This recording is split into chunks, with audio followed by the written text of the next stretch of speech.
Let's get this thing rolling. Right. Signs of life at Churchill Downs. Derby season is officially in gear. EC and I were both out there Saturday morning. The backside is buzzing. The barns are filling up. And by the end of this week, we'll have Bob Baffert and likely favorite journalism on the grounds. We were indeed out there Saturday morning when at least 7 horses worked. Yeah.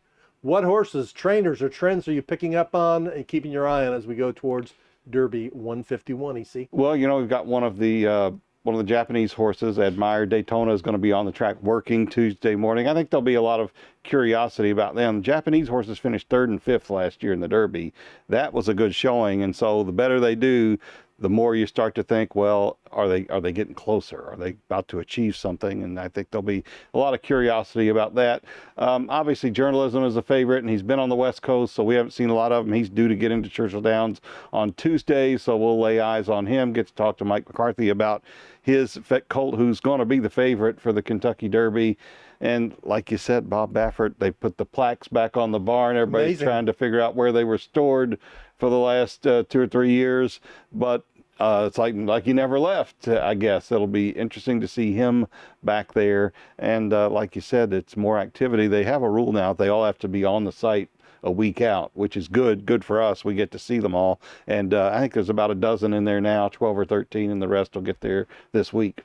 Were you surprised all the plaques were back at the same barn?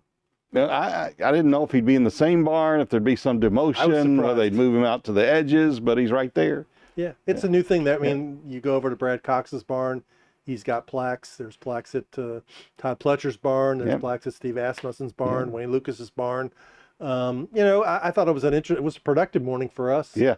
On Saturday morning, we talked to Kenny McPeak. You had a good column on him on people forging his autograph as a Derby winner. Yeah. We were able to talk to Brian Hernandez, who's trying to become only the 7th jockey ever to win back-to-back Derbies. A tough thing to do. We talked to Ian Wilkes and we talked to Brad Cox.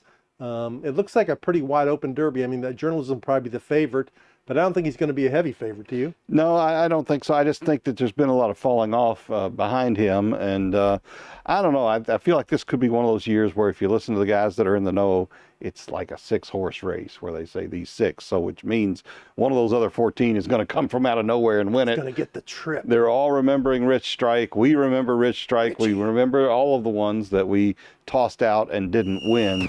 You can catch every episode of Overtime on WDRB+. Download the app on your phone or TV today.